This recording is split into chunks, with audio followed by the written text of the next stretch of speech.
Lonair Kavanaugh will beat Brandon Moreno in Mexico City. Yo, welcome back. It's Ethan MMA back with another video. Today, I just wanted to go over Lonair Kavanaugh versus Brandon Moreno specifically because I keep seeing a lot of people are overly confident in Brandon Moreno and they really think that he's going to win this fight. And I understand he's a former champion. He is fighting in Mexico. He's like the hero of Mexico, so everybody wants him to win. And I understand the bias, but I don't think that this is a good matchup for him. So Brandon Moreno is coming off of a loss, as is Lonair Kavanaugh. But Lonair Kavanaugh's loss is against Charles Johnson, who is a notorious weight bully in the UFC, as well as one of the most flukiest fighters in the UFC. Like, he's the same guy who knocked out Joshua Van. And I mean, it's working very well for Joshua Van right now.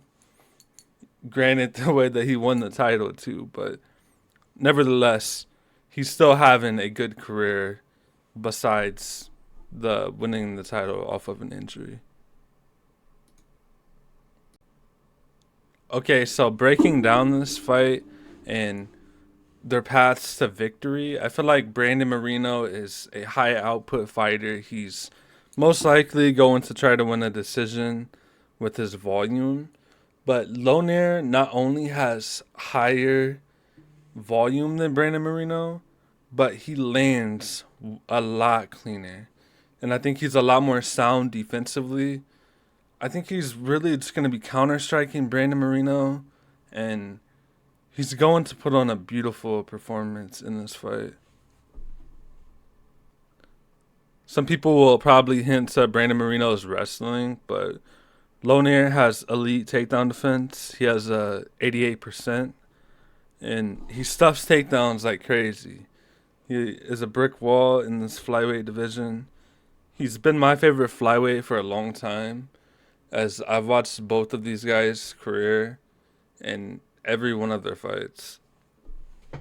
Brandon Moreno at 32 does have a good amount of experience, but that comes as a double-edged sword because though he does have experience, he has taken a lot of damage throughout these wars, and I think he's just going to be a lesser version of himself going into this matchup against somebody with elite takedown defense and beautiful striking. Brandon Moreno is a better fighter than Charles Johnson as well. Of course he is. But he's not going to fluke his way to victory here. I don't think he has what it takes to finish Lonair. He's not going to grapple him to a decision. And I don't think that he's going to outstrike him on the feet either. I think that his striking is a bit overrated. I don't really know why everybody is so confident in him going into this fight. There's a very low amount of pressure on Lonair and a high amount of pressure on Brandon Moreno in Mexico City. I just think that I think that the entire crowd is going to be heartbroken, and all of his fans at home that's so confident. So I quoted some tweets on Twitter. You can go ahead and follow me at Rising Fiend right here. But see, he posted this clip. Yeah, Lonair is not beating Brandon Moreno yet. And then he's, of course, only showing the matchup of Lonair Kavanaugh versus Charles Johnson. As this comment says from Will, shout out to Will the Skillet, because he lost to a completely different fighter. Yeah, that's exactly what I'm saying. He lost to a weight bully and a notorious fluker in the UFC. Everybody that Here's another tweet that said genuinely horrible matchmaking. How do you give him Moreno after this and expect anyone to get hyped for it? Well, that's because Lonair Kavanaugh is literally going to beat Brandon Moreno. I do not think that this matchup shows that Brandon Moreno will beat Lonair Kavanaugh. Like, we are in 2026, and I feel like a lot of people are still using MMA math. And you should know from time and time again that does not work in MMA. So why are we still doing it? Yeah, so go follow my Twitter. I will be tweeting during all of the fights on Saturday night, and especially about Lonier when he comes through and wins like I know that he's going to. Okay, and I'll go over some of the other fights in the card. You have the co-main event Marlon Vera versus David Martinez. I do think that this will be a close fight in typical Cheeto fashion. And in typical Cheeto fashion, I think that he's also going to lose this fight. He'll probably have some good moments against David Martinez.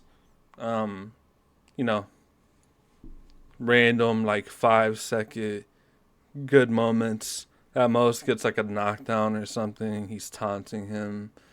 Then he's probably gonna think that he got robbed of a decision at the end of the matchup. Um, yeah, I have David Martinez in this fight, winning in Mexico. Okay, then you have Daniel Zellhuber versus Bobby Green. This is actually a fun matchup.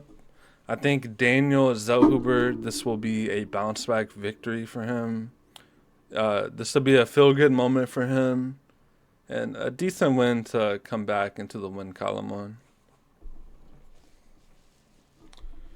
Okay, Emmanuel Rodriguez versus Kevin Borjas. Yeah, I have Rodriguez. I don't know how Kevin Borjas is still in the UFC.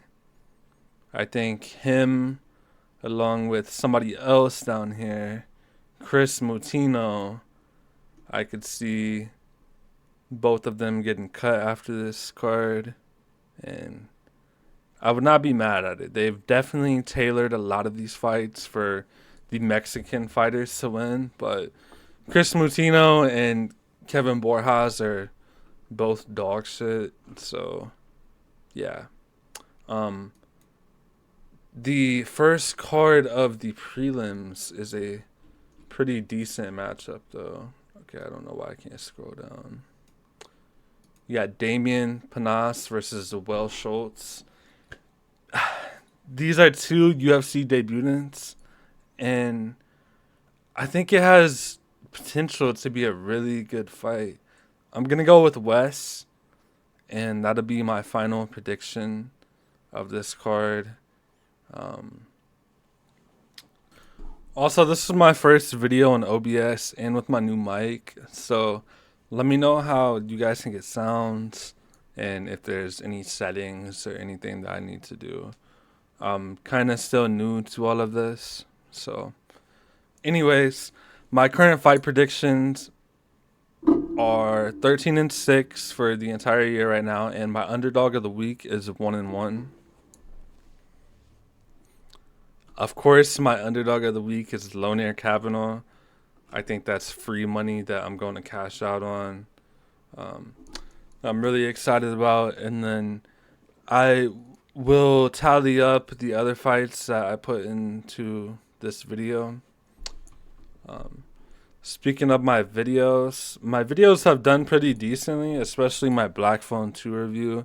I didn't think it would do that well, but I've gotten a good amount of views and some comments, so thank you guys all that's watched the videos, left comments, and liked and everything like that. So you guys make sure to subscribe if you haven't already. Like the video, leave a comment. What do you think about my prediction? What do you think about the entire fight night, Moreno versus Kavanaugh? Let me know your guys' predictions and everything like that. But I'll see you guys.